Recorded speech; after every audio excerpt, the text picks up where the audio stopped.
नमस्कार दोस्तों, आप देख रहे हैं जॉब स्कोप चैनल। अगर आप लेखपाल परीक्षा की सीरियस तैयारी कर रहे हैं तो आज का ये जीके जीएस प्रैक्टिस सेट आपके लिए बहुत ही इम्पोर्टेंट होने वाला है। सवाल थोड़े हार्ड हैं और बिल्कुल एग्जाम लेवल के हैं, तो ध्यान से हर प्रश्न को सॉल्व कीजिए। प्रश्न 1, सिंधु घाटी सभ्यता के लोगों का मुख्य व्यवसाय क्या था? ए. शिकार, बी. पशुपालन, सी. कृषि, डी. व्यापार। सही उत्तर है सी. कृषि। एक्सप्लेनेशन: सिंधु घाटी सभ्यता एक विकसित कृषि आधारित सभ्यता थी। खुदाई में गेहूं, जौ और कपास के प्रमाण मिले हैं।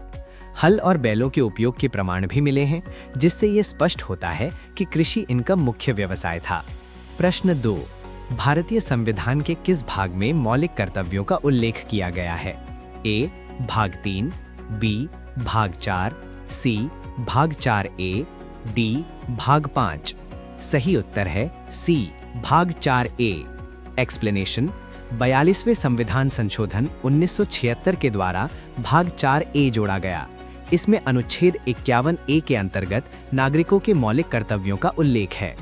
प्रश्न 3, भारत में काली मिट्टी का निर्माण मुख्य रूप से किससे हुआ है? ए. अवसादी चट्टान, बी. आग्नेय चट्टान, सी.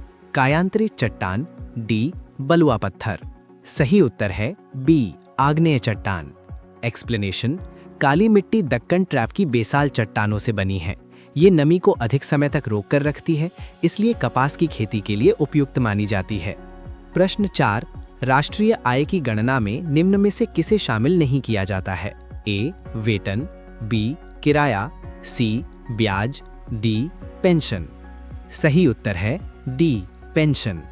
एक्सप्लेनेशन: पेंशन ट्रांसफर इनकम है, क्योंकि इसके बदले कोई उत्पादन नहीं होता, इसलिए इसे राष्ट्रीय आय की गणना में शामिल नहीं किया जाता है। प्रश्न 5, भारतीय रिजर्व बैंक का राष्ट्रीयकरण कब किया गया था? ए. 1935, बी. 1947, सी. 1949, डी. 1951। सही उत्तर है सी. 1949। एक्सप्लेनेशन: आरबीआई की स्थापना 1935 में हुई थी, लेकिन 1 जनवरी 1949 को इसका राष्ट्रीयकरण किया गया। प्रश्न 6, मानव आंख में प्रकाश की मात्रा को नियंत्रित करने वाला भाग कौन सा है? A. Retina, B. Cornea, C. Iris, D. Lens. सही उत्तर है सी. आइरिस। एक्सप्लेनेशन: आइरिस पुतली के आकार को घटा बढ़ाकर आंख में प्रवेश करने वाले प्रकाश की मात्रा को नियंत्रित करता है। प्रश्न 7, असहयोग आंदोलन को वापस लेने का मुख्य कारण क्या था? ए. जलियांवाला बाग घटना, बी. चौरी चौरा कांड, C. Simon Commission, D. Bharat छोड़ो आंदोलन। सही उत्तर है बी. चौरी चौरा कांड। एक्सप्लेनेशन: 1922 में चौरी चौरा की हिंसक घटना के बाद गांधी जी ने असहयोग आंदोलन वापस ले लिया, क्योंकि आंदोलन अहिंसा पर आधारित था। प्रश्न 8, भारत में राष्ट्रपति शासन किस अनुच्छेद के अंतर्गत लगाया जाता है? ए. अनुच्छेद 352, बी. अनुच्छेद 356, सी. अनुच्छेद 360, डी. अनुच्छेद 368। सही उत्तर है बी. अनुच्छेद 356। एक्सप्लेनेशन: जब किसी राज्य में संवैधानिक व्यवस्था विफल हो जाती है, तब अनुच्छेद 356 के तहत राष्ट्रपति शासन लगाया जाता है। प्रश्न 9, दक्षिण पश्चिम मॉनसून सबसे पहले भारत के किस राज्य में प्रवेश करता है? ए. तमिलनाडु, बी. महाराष्ट्र, सी. केरल, डी. पश्चिम बंगाल। सही उत्तर है सी. केरल। एक्सप्लेनेशन: दक्षिण पश्चिम मानसून जून के पहले हफ्ते में सबसे पहले केरल तट पर पहुंचता है। प्रश्न 10, मुद्रास्फीति का मुख्य कारण क्या माना जाता है? ए. उत्पादन में वृद्धि, बी.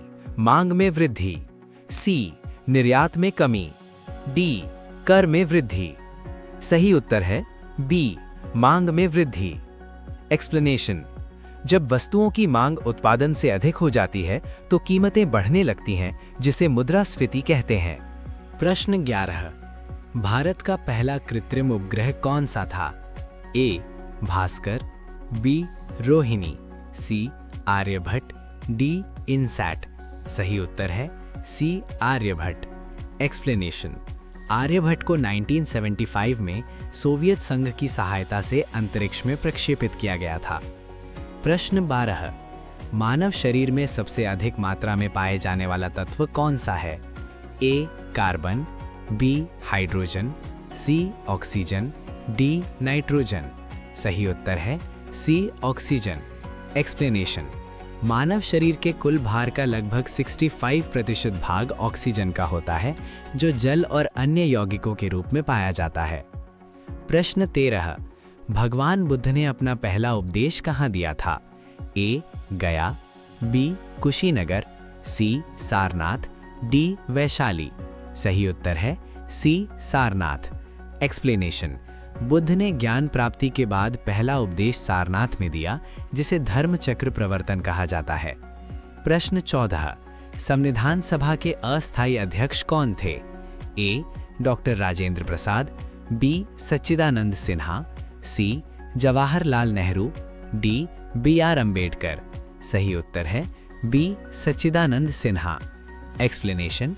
संविधान सभा की पहली बैठक में सच्चिदानंद सिन्हा को अस्थायी अध्यक्ष चुना गया था। प्रश्न 15। भारत की सबसे लंबी नदी कौन सी है? ए गंगा, बी ब्रह्मपुत्र, सी गोदावरी, डी यमुना। सही उत्तर है ए गंगा। एक्सप्लेनेशन। भारत में गंगा नदी सबसे लंबी है, जबकि ब्रह्मपुत्र जल प्रवाह की दृष्टि से अधिक बड़ी है। प्रश्न 16। योजना आयोग के स्थान पर किस संस्था का गठन किया गया?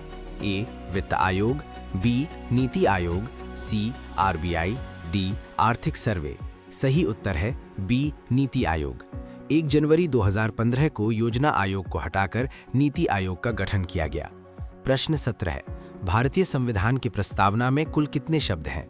ए 72, बी 73, सी 74, डी 75। सही उत्तर है सी 74। 42वें संशोधन के बाद प्रस्तावना में कुल 74 शब्द हो गए। प्रश्न 18। पौधों में जल का परिवहन किस ऊतक द्वारा होता है? ए फ्लोएम, बी जाइलम, सी कॉलेनकाइमा, डी पैरेनकाइमा। सही उत्तर है बी जाइलम। जाइलम जड़ों से पत्तियों तक जल और खनिज लवण पहुंचाता है। प्रश्न 19। करो या मरो का नारा किस आंदोलन से संबंधित है? ए असहयोग आंदोलन, बी सविनय अवज्ञा आंदोलन, सी भारत छोड़ो आंदोलन, डी स्वदेशी आंदोलन। सही उत्तर है सी भारत छोड़ो आंदोलन। 1942 में भारत छोड़ो आंदोलन के दौरान गांधी जी ने करो या मरो का नारा दिया। प्रश्न 20। लोकसभा में अविश्वास प्रस्ताव किसके विरुद्ध लाया जाता है? ए राष्ट्रपति, बी राज्यपाल, सी प्रधानमंत्री मंत्रिपरिषद, डी लोकसभा अध्यक्ष। सही उत्तर है सी प्रधानमंत्री मंत्रिपरिषद। यदि लोकसभा में अविश्वास प्रस्ताव पारित हो जाता है तो मंत्रिपरिषद को इस्तीफा देना पड़ता है। दोस्तों, ये थे डे 6 के जीके जीएस के हार्ड लेवल सवाल। 20 में से आपका स्कोर कितना रहा, कमेंट में जरूर बताइए।